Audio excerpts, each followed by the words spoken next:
हर साल लगभग 60,000 युवा भारतीय H1B वीज़ा पर अमेरिका जाते थे।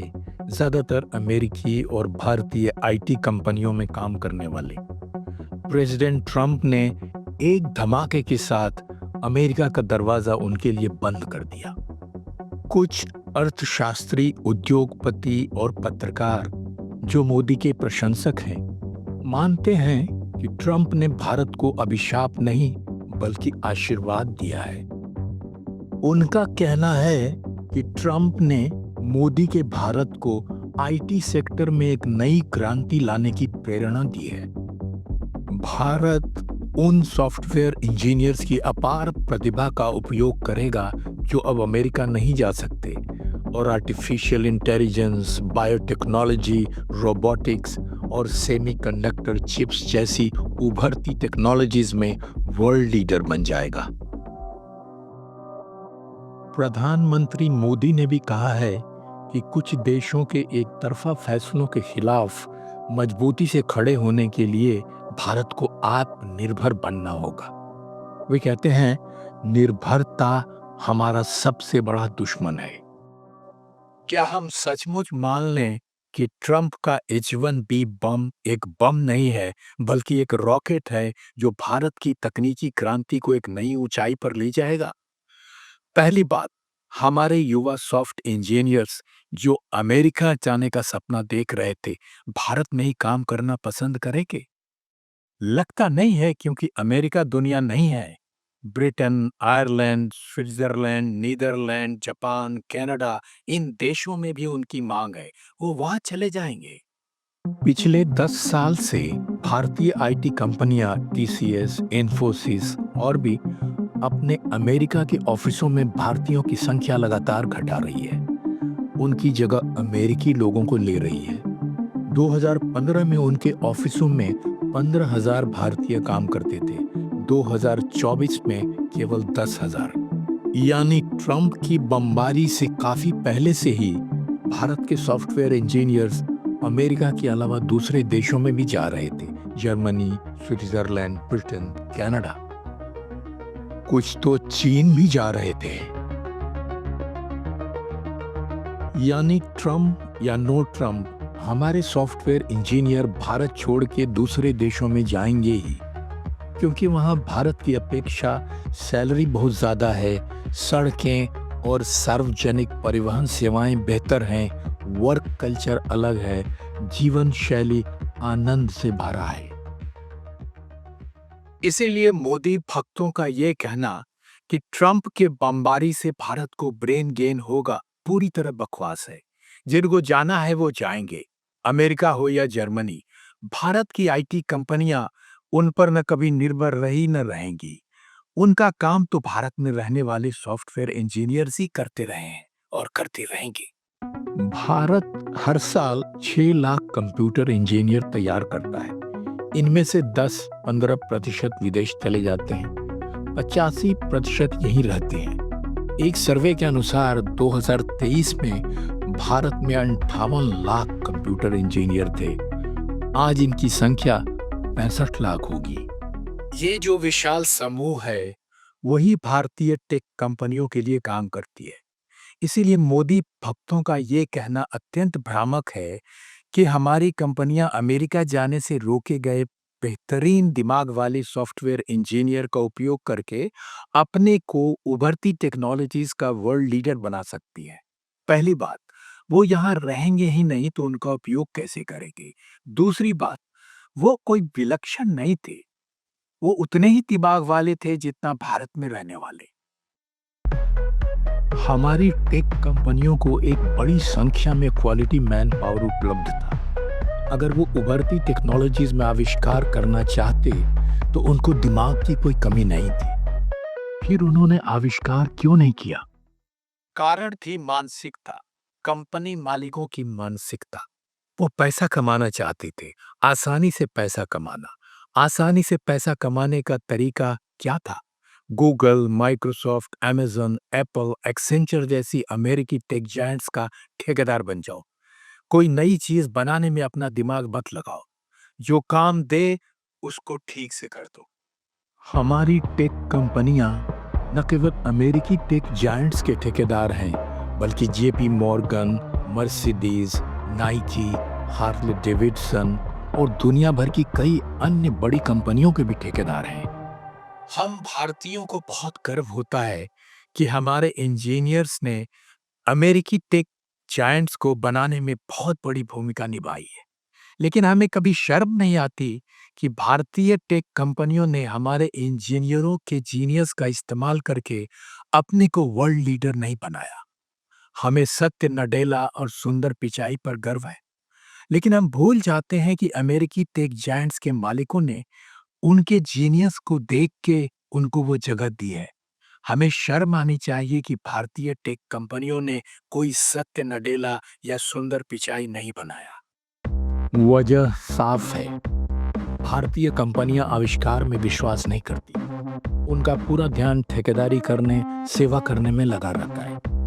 मुझे लगता है कि हर भारतीय टेक कंपनी को अपने हेड ऑफिस के बाहर एक बोर्ड लगा लेना चाहिए, हम नौकर हैं, हमारे मालिक विदेश में रहते हैं। अमेरिकी tech giants artificial intelligence, machine learning, biotechnology, robotics और सेमीकंडक्टर के क्षेत्र में नए नए सिस्टम के अनुसंधान, विकास और उत्पादन में चौबीसों घंटे व्यस्त रहते हैं। इन क्षेत्रों को डीप टेक कहा जाता है क्योंकि वो स्वास्थ्य सेवा, एरोस्पेस, औद्योगिक उत्पादन, जलवायु परिवर्तन, रिन्यूएबल एनर्जी की जटिल समस्याओं के समाधान खोजने के लिए गहराई तक जाती हैं। वे विश्व की समस्याओं के नए समाधान खोजने में पूंजी लगाते हैं। जब आप विश्व की समस्याओं के समाधान खोजते हैं तो स्वाभाविक रूप से आप अपने प्रोडक्ट्स को दुनिया भर में बेच सकते हैं और उससे भारी मुनाफा कमा सकते हैं। अपने मुनाफे का इस्तेमाल और नया समाधान खोजने और अधिक लाभ कमाने में कर सकते हैं। इस तरह अमेरिकी जायंट्स वर्ल्ड लीडर बने रहते हैं। और हम क्या करते हैं? हमारे देश में बड़े उद्योगपतियों को बिजनेस महाराजा कहा जाता है। किसी भी बिजनेस महाराजा से पूछिए कि वो अनुसंधान और विकास, खोज और आविष्कार में कितनी पूंजी लगाते हैं।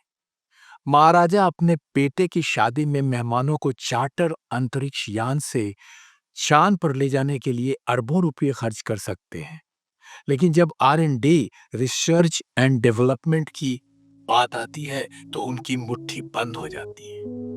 अमेरिका, चीन, जापान और दक्षिण कोरिया में अनुसंधान और विकास में सालाना लगाई जाने वाली पूंजी का 70% निजी व्यवसायों से आता है, बाकी 30% सरकार देती है। भारत में निजी व्यवसाय अनुसंधान और विकास में बहुत कम पूंजी लगाते हैं। अधिकांश पूंजी सरकार लगाती है। फार्मास्यूटिकल और बायोटेक्नोलॉजी जैसे कुछ एरियाज में निजी व्यवसाय कुल अनुसंधान और विकास निवेश का 36% देते हैं। अमेरिका और चीन में 70% देते हैं।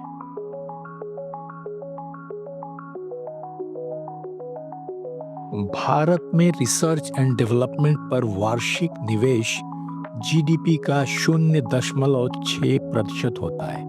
चीन में 2.4% होता है। अमेरिका में 3.6% और अमेरिका और चीन में यह हर साल बढ़ता रहता है। हमारे बिजनेसमैन का फंडामेंटल जीनियस आविष्कार नहीं, अनुकरण, ठेकेदारी और सेवा है। वे अच्छे नकलची हैं। विदेशों से इंपोर्टेड पार्ट्स जोड़कर चीजें बनाने में कुशल हैं और वर्ल्ड आविष्कारकों के अच्छे ठेकेदार और सेवक हैं। हम पुर्जे आयात करते हैं और मोबाइल बनाते हैं। हमारा मोबाइल निर्यात 2014-15 में 18,000 करोड़ था। 2024-25 में 5,45,000 करोड़ हो गया, यानी 28 गुना ज़्यादा। 2014-15 में देश में मोबाइल बनाने की 2 फैक्ट्रियां थी, आज 300 हैं। हम मोबाइल के एक बड़े निर्माता और निर्यातक तो हैं, लेकिन मोबाइल के इनोवेटर नहीं हैं। आज तक हमने अपना एक स्मार्टफोन नहीं बनाया है। हमारे उद्योगपति आसानी से पैसा कमाना चाहते हैं। सेवा में, ठेकेदारी में, नकल में आसानी से पैसा बनता है। आपको कोई नया प्रोडक्ट बनाना नहीं है, दूसरे की बनाई हुई प्रोडक्ट है, उसके लिए तैयार बाजार है। आप सिर्फ अपनी मशीन चलाएं और प्रॉफिट बैंक में डालते जाएं।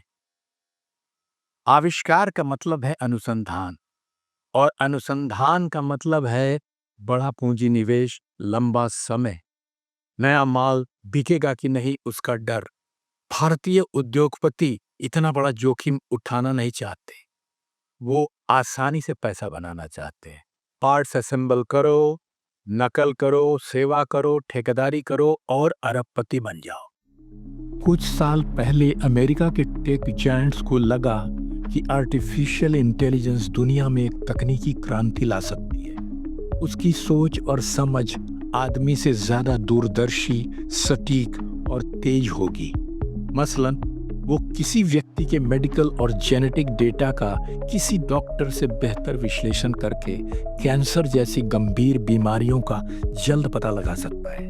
वो खेत की मिट्टी और हवा के तत्वों का विश्लेषण करके किसान को बता सकता है कि उसे किस प्रकार की फसल बोनी चाहिए और किस प्रकार के उर्वरक या कीटनाशक डालने चाहिए। 2015 में एलन मस्क, जेफ बेजोस और सैम ऑल्टमैन सहित प्रमुख अमेरिकी टेक उद्यमियों के एक समूह ने एआई में शोध, विकास और प्रोडक्ट आविष्कार करने के लिए एक कंपनी बनाई, ओपन एआई। उन्होंने इसमें $1 अरब का निवेश किया। शुरू में इन्फोसिस भी ओपन एआई में निवेश के लिए तैयार हुआ, लेकिन बाद में उसकी मैनेजमेंट के प्रभावशाली समूह ने सोचा इसमें बड़ा जोखिम है और कोई पूंजी नहीं लगाई। इसकी वजह वही पुरानी मानसिकता थी, आविष्कारक बनने से अच्छा है सेवक, ठेकेदार, असेंबली निर्माता और नकलची बनना। नतीजा यह हुआ कि इन्फोसिस एआई बस मिस कर गया। आज चैट जीपीटी एक ग्लोबल एआई टूल बन गया है। वो इन्फोसिस और भारत दोनों के लिए बड़ा लॉस है। अगर आप भारतीय उद्योगपतियों से पूछेंगे कि आप एआई, बायोटेक्नोलॉजी, रोबोटिक्स और सेमीकंडक्टर चिप्स जैसी उभरती टेक्नोलॉजी के अनुसंधान, विकास और आविष्कार में क्यों नहीं निवेश करते, तो वो जवाब देते हैं कि हम तो निवेश करने के लिए हमेशा तैयार हैं, लेकिन सरकार हमारे नए प्रोडक्ट्स को खरीदने के लिए तैयार नहीं है। जब तक सरकार हमारा माल नहीं उठाती, हम नए प्रोडक्ट्स कैसे बना सकते हैं? ये हमारे उद्योगपतियों की मानसिकता के एक और गुप्त पहलू को उजागर करता है। सरकार पर स्थायी रूप से निर्भर रहो। हम अक्सर गरीबों को सरकार पर स्थायी रूप से निर्भर होने का दोष देते हैं, परंतु गरीब लोग सरकारी खजाने से बहुत कम लेते हैं। अमीर लोग तो उससे लाख गुना ज्यादा लेते हैं। उद्योगपति सरकार से सस्ते दर पर जमीन लेते हैं, सब्सिडी और इंसेंटिव्स लेते हैं। वास्तव में भारत में जो प्राइवेट कैपिटल है, उसका एक बड़ा हिस्सा पब्लिक कैपिटल है। फिर भी वो और अधिक चाहते हैं। वो चाहते हैं कि सरकार उभरती टेक्नोलॉजीज के लिए इंफ्रास्ट्रक्चर बनाए और उनके बनाए हुए प्रोडक्ट्स को खरीदे भी। क्या Meta, Google, Apple, open AI अपने आविष्कार अमेरिकी सरकार को खरीदने के लिए बनाते हैं या सारी दुनिया के लिए बनाते हैं? इन्फोसिस के पूर्व सीएफओ टीवी मोहनदास पै कहते हैं कि सरकार कम से कम 50,000 करोड़ रुपए का एक फंड बनाए और उभरती टेक्नोलॉजीज में स्टार्टअप्स के प्रोडक्ट्स खरीदे। साफ है कि वो तभी निवेश करेंगे जब सरकार उनके कैश बॉक्स में सोने के सिक्के डालते रहेगी और उनके लॉस के चांसेस नील होंगे। सरकार मूक दर्शक नहीं है। वो उभरती तकनीकों की खेती के विस्तार के लिए जगह जगह बीज बो रही है। एआई के विकास के लिए सरकार ने इंडिया एआई मिशन बनाया है।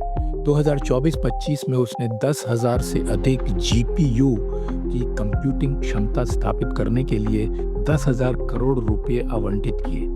जीपीयू का अर्थ है ग्राफिक प्रोसेसिंग यूनिट। जीपीयू एक इलेक्ट्रॉनिक सर्किट है जो मैथमेटिकल डेटा को 2D इमेज में बदल देता है।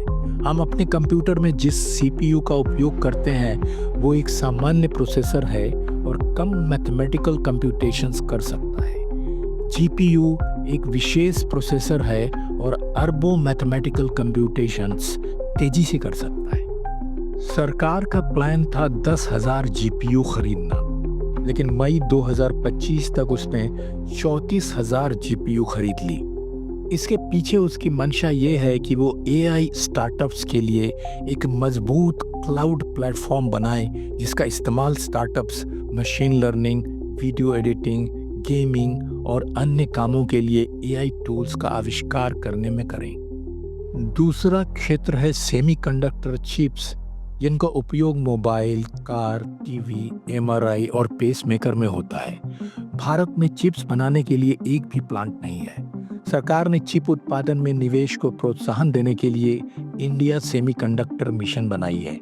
यह मिशन 300 इंस्टीट्यूट्स और 72 स्टार्टअप्स को चिप डिजाइन में अनुसंधान और विकास के लिए बुनियादी ढांचा बनाने के लिए धन देता है।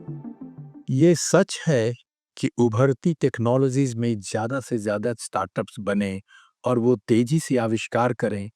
इसके लिए सरकार जितना कर रही है वो बहुत थोड़ा है। उसको ज़्यादा पैसे, ज़्यादा इंसेंटिव्स देने की ज़रूरत है। मसलन साइंस एंड टेक्नोलॉजी के क्षेत्र में अनुसंधान और विकास में सरकार बहुत कम पैसा देती है। अगर निजी क्षेत्र 10 के पैमाने पर 1 देता है, तो सरकार 2 देती है। अभी भी 7 का गैप है। सरकार के जो रिसर्च संगठन हैं, उनमें ज़्यादातर उभरती टेक्नोलॉजीज के स्टार्टअप्स को इनक्यूबेशन सपोर्ट नहीं देती, सिर्फ 15% ही देते हैं। एक दूसरी समस्या है science and technology department, council of scientific and industrial research CSIR, Indian council of medical research ICMR और अन्य सरकारी एजेंसियां जिनके अंतर्गत अनुसंधान और विकास होता है, उनको सरकार पर्याप्त धन नहीं देती है। एक तीसरी समस्या है 2025-26 के लिए सरकार ने अपने रिसर्च संगठनों को 65,000 करोड़ रुपए आवंटित किया है। इसमें आधे से ज़्यादा डिफेंस, स्पेस और एटॉमिक एनर्जी एरियाज में रिसर्च एंड डेवलपमेंट के लिए है। ये एरियाज नेशनल सिक्योरिटी के दायरे में आते हैं, यानी उनमें जो आविष्कार होगा उसका उपयोग सिर्फ सरकार कर सकती है, वो गुप्त रखे जाते हैं। इसका मतलब है कि निजी स्टार्टअप्स को उनका कोई लाभ नहीं मिलेगा।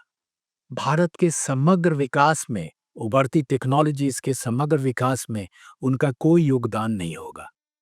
सरकार को उभरती टेक्नोलॉजीज में अनुसंधान और आविष्कार का तेजी से विस्तार करने के लिए वित्तीय आवंटन काफी बढ़ाना होगा। हमारे उद्योगपतियों को सेवा, नकल, ठेकेदारी और असेंबली की खुद से लगाई हुई बेड़ियों को तोड़ना पड़ेगा। आसान कमाई का रास्ता छोड़कर मुश्किल कमाई का रास्ता चुनना होगा। माउंट आबू पर बहुत बार चढ़े, अब माउंट एवरेस्ट पे चढ़ना होगा। इस यात्रा में बहुत खर्चा और बहुत समय लगेगा, बहुत जोखिम है, लेकिन अगर अपने आप को और देश को वर्ल्ड लीडर बनाना है तो दूसरा रास्ता नहीं है। ऐसा नहीं है कि हमारे उद्योगपति आईटी का फायदा नहीं उठा रहे हैं, लेकिन वो उपभोक्ता आधारित ऐप बना रहे हैं। खाना, किचन सामग्री, दवा, अन्य सामान के डिलीवरी ऐप बना रहे हैं, ट्यूटोरियल के ऐप बना रहे हैं, क्योंकि इसमें आसानी से पैसा आ जाता है। कॉमर्स मिनिस्टर पीयूष गोयल भी स्टार्टअप्स की इस मानसिकता से दुखी है। वो कहते हैं ये दुकानदारी है, आविष्कार नहीं। सुनिए गोयल क्या कहते हैं। I've been going through a lot of our startup success stories, and when I go all over the country, we often have startup presenting to us what work they're doing. Fancy ice cream and cookies. In fact, I know at least 3 or 4 billionaires whose children make on one brand or the other very fancy ice creams and cookies and run a very successful business, and I have no complaint against that. But is that the destiny of India? क्या भारत का भविष्य उससे संतुष्ट है? Healthy ice cream, zero gluten free, whatever, I don't know. We're vegan, ये सब शब्द लगा के अच्छी पैकेजिंग करके हम स्टार्टअप बोलते हैं अपने आप को। ये स्टार्टअप नहीं है, ये एंटरप्रेन्योरशिप है, ये बिजनेस है। दूसरी तरफ सेमीकंडक्टर्स में ग्रोथ हो रही है, आर्टिफिशियल इंटेलिजेंस खुद की अपने देश की बन रही है लोगों की। They are investing heavily to become self reliant, building chips, AI models, which will prepare the nation for the future. Bharat ने क्या करना है? आइसक्रीम बनानी है या चिप्स बनाने हैं? तस्वीर साफ है। उद्योगपतियों और सरकार दोनों को अपनी मानसिकता बदलनी होगी। दोनों को अपने पर्स खोलने होंगे, बड़ा जोखिम लेना होगा। दोनों को भारत को उभरती टेक्नोलॉजीज में वर्ल्ड लीडर बनाने के लिए हिम्मत के साथ ऊंची चढ़ान चढ़नी होगी। ऐसा करके ही देश एआई, रोबोटिक्स, बायोटेक्नोलॉजी और सेमीकंडक्टर में काम करने वाले प्रतिभाशाली युवाओं को विदेश जाने से रोक सकता है, जहां उनके लिए धन और अवसर प्रचुर मात्रा में उपलब्ध है। जर्मनी, ब्रिटेन, आयरलैंड, कनाडा और चीन पहले ही घोषणा कर चुके हैं कि उनके देशों में ऐसे युवाओं का स्वागत है। अगर उद्योगपति और सरकार उभरती टेक्नोलॉजीज का विकास और विस्तार नहीं कर पाए, तो भारत थ्योरी में ही विश्व गुरु रहेगा, व्यवहार में विश्व चेला रहेगा।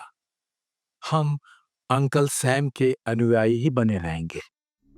चीन ने उभरती टेक्नोलॉजीज में शानदार प्रगति की है। उसकी एआई लैब डीप सीक ने कंप्यूटेशंस के लिए एक ओपन सोर्स एआई मॉडल विकसित किया है, जो ओपन एआई, गूगल और मेटा द्वारा बनाए गए मॉडलों से भी अच्छा है। चीन आईफोन से भी बेहतर मोबाइल बना रहा है। चीन में आईफोन का सेल घट रहा है। चीनियों में चीनी फोन लोकप्रिय हो गया है। चीन टेस्ला से भी अच्छी इलेक्ट्रिक कारें बना रहा है। उन कारों में चलाने वाले और बैठने वाले दोनों के लिए ज्यादा सुविधाएं हैं। चीन की सड़कों पर अब टेस्ला कम, चीनी इलेक्ट्रिक कारें ज्यादा दिखती हैं। उभरती टेक्नोलॉजीज में तो विश्वगुरु अंकल सैम के जमाने से चीला रहे हैं। वो तो चलिए कुछ हद तक सहनीय है, लेकिन डर है कि वो दिन दूर नहीं जब विश्वगुरु को चीनी ड्रैगन का चेला बनना पड़ेगा। वो तो बहुत अपमानजनक होगा। कौन बचाएगा हमको उस दुर्गति से? वेल, अभी हमारे बिजनेस महाराजा वेडिंग गेस्ट को चार्टर्ड स्पेसक्राफ्ट में लेके चंद्रमा पर गए हैं। लौटते हैं तो बताता हूँ।